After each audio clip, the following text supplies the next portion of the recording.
Welcome back. All right, so it is the annual which team is going to make it the furthest out of the Canadian teams in the NHL, and the answer is the Edmonton Oilers, which isn't really a surprise, really. I mean, most predictions had the Oilers going, well, pretty far, and they didn't go as far as expected, but they're the longest lasting Canadian team in the playoffs, getting, two wins in the second round. But it does feel like, and Leon Draisaitl said today, it feels like it's a wasted year, like that it's a failure, it's a step back, and it kind of is. Now, the McDavid era has been going on for a while. 2015, 2016 is rookie season. They had a points percentage of 427, didn't make the playoffs. 2016, 2017 was a huge year for the Edmonton Oilers. 628 points percentage. They lost in the second round in 5 against Anaheim. And that was a very, very controversial series at the time. And I would think there are still some Oiler fans who aren't very happy with some of the calls from that series. 2017, 2018, Edmonton fell back. 476 points percentage, no playoffs. The following year, also no playoffs with a 482 points percentage. 2019, 2020, their points percentage, 585 at the time of the pause. But then they lost in the qualifying round as the number 5 seed against number 12 Chicago, 3-1. So that was a real setback for this team. Then 2020, 2021, in the Canadian division, they finished with a points percentage of 643. They were at home for, in those bubble playoffs for that first round, and they lost in 4 straight against the Winnipeg Jets. So that was, it feels like still to this date, the most disappointing finish to a season for the Oilers. Last year, of course, 634 points percentage. They lost in the conference finals against Colorado. So they got all the way to the Final Four last year. This year, they just don't quite get there. But a 665 points percentage, that's the best points percentage they've had during the McDavid era. But losing in the second round against Vegas in 6 takes away any of the momentum from that. They were one of the hottest teams going into the playoffs. They had a lot of fun playing against the Kings, and then Vegas, a whole different beast. The Vegas Golden Knights did their best to shut these guys down 5-on-5. And that's really the whole thing with the Oilers. Yes, their power play runs their offense, but it's also the best power play we've ever seen in the National Hockey League ever. So there's two sides of that. And so I really haven't leaned into they've got to be better 5-on-5 so much this year as a lot of others have. Like, to me, when a team wins 5-1, you go, well, yeah, but you got 4 of those goals on the power play. That's pretty good power play. But yes, in this series against Vegas, when they didn't have the power play opportunities, they tended to fail. They tended to fall short.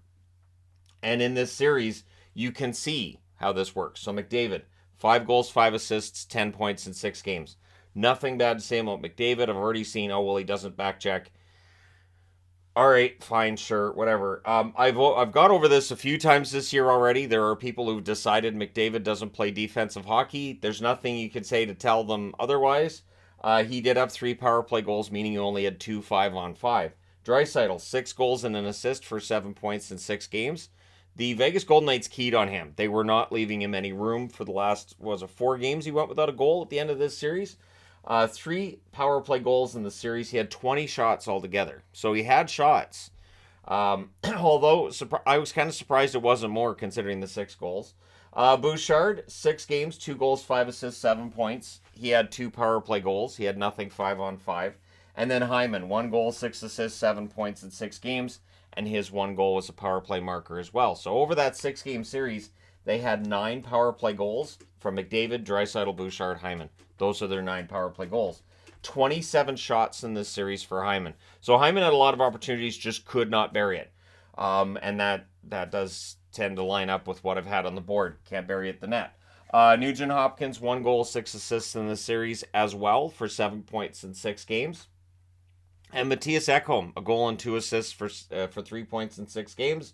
I think Ekholm fit in really well on this blue line, and they have to keep him on the team going forward. That's just that. You have to. Sorry, needed a drink from my beverage. So, Cody Ceci stands out here in that in the 6-game series, he ended up a -7. And I know that there's a lot of talk about, McDavid's a minus. When I looked at the stats this morning, he was an even plus minus. And again, he had the power play markers. But Ceci's -7 and no points. That does stand out. Darnell Nurse, just the 1 assist in 5 games and a -6. So that stands out. So does Yamamoto's -6 with 2 assists in 6 games. Draisaitl was a -5, Bouchard a -4, Nugent Hopkins a -4 as well. Like I said, Connor McDavid, even. So honestly, I don't know how you fix this because the power play is so good that it's winning them a lot of games. But yes, the 5-on-5 play is costing them. The thing is, the 5-on-5 play costing them is overshadowed by that fantastic power play a lot of the time. In this series, and I'll talk about it here as well, Skinner, 875 save percentage, Campbell, 957. How damning is it that you've got a goaltender that's making $5 million a year for a while yet, and you don't trust him in the Game 7? You put in Skinner. Now, I know Skinner had been the starter, but how many times in the playoffs have we seen a rookie come in as the goaltender and get switched out? The most recent and prominent example I can think of is for the Capitals. Grubauer struggled those first 2 games back in 2018. They put in Holtby. The rest was history. And so I definitely think that there's some questions to be answered here with the Oilers. Now, Skinner's still young. He's a rookie goaltender. There's a lot to learn from this. I feel bad for him on that level as well.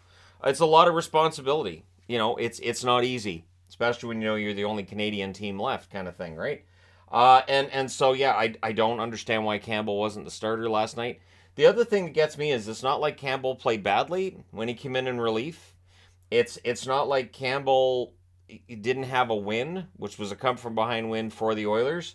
I just find that odd. So Jay Woodcroft, very good coach, coaches this team very, very well, but that's one that to me was a head scratcher.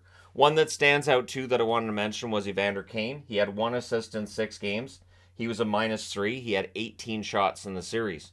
Now, the one thing with Kane is when he was emotional and he was in the heads of the Vegas Golden Knights, it definitely seemed to throw them off. But the Oilers weren't consistent in that.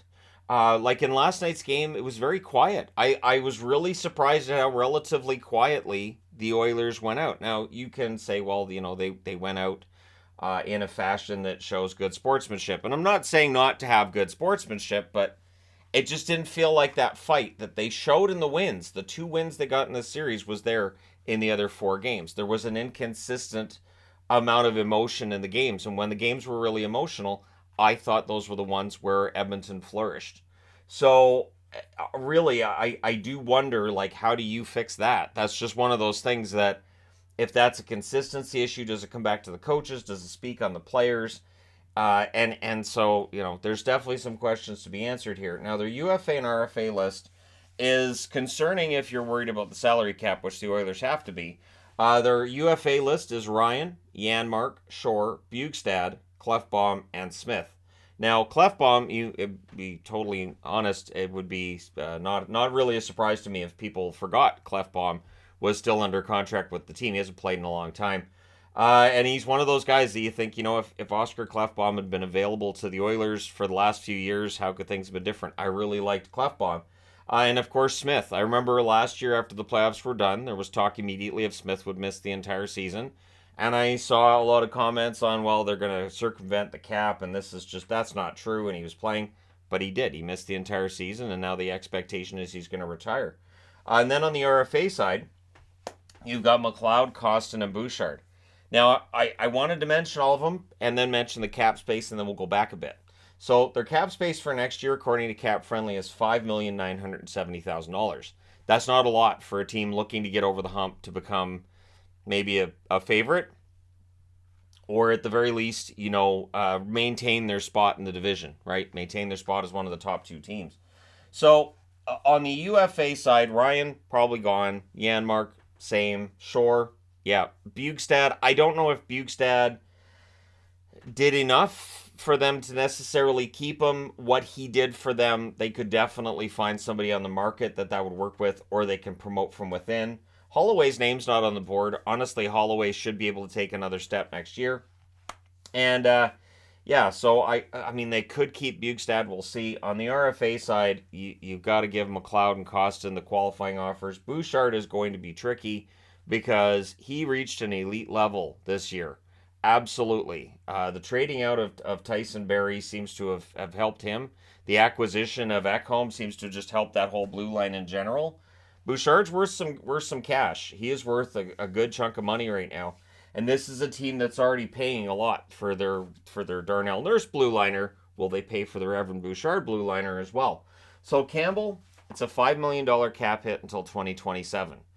And if you don't trust him in the playoffs, I don't know how you do this for next year.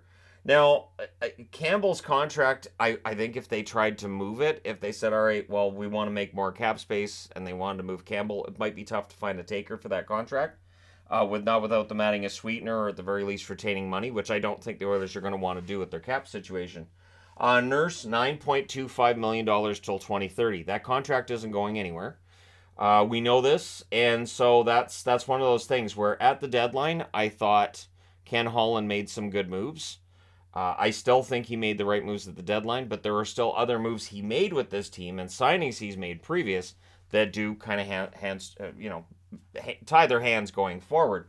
McDavid's $12.5 million cap hit is on the books till 2026. So we don't need to worry about McDavid in the same way that we're worried about whether or not Matthews is going to stay in Toronto beyond this coming season. And then Draisaitl, $8.5 million, that's till 2025. So both McDavid and Draisaitl are set for a while yet. We have a couple years before we have to think about what Draisaitl's going to make, what his next contract's going to look at. We've got 3 years before the same with McDavid. Now, in the event that this team doesn't win a Stanley Cup between now and then, we may have something to discuss with either McDavid, Draisaitl, or both, because these are excellent players who are going to want to win a championship during their careers. Now, I still think the Ekholm and Bjugstad trades were worth it. Now, Bjugstad's going, potentially to market, but Ekholm is signed for a while yet, and I think that cap hit is perfectly fine for Ekholm. And I thought he rediscovered his game in Edmonton. I thought in Nashville he was kind of, I don't know, it just wasn't working in Nashville, and clearly in Edmonton something works for him. Might be something in the water there. It's just something that works for Ekholm. So I don't see any reason to think that Ekholm's going to be going anywhere anytime soon. Their playoff power play percentage was 46.1%. Vegas's 17.5%. So this really was a matter of them not being able to get those power play goals when they needed them. Like last night, they were 0 for 1. They only had the one attempt on the power play.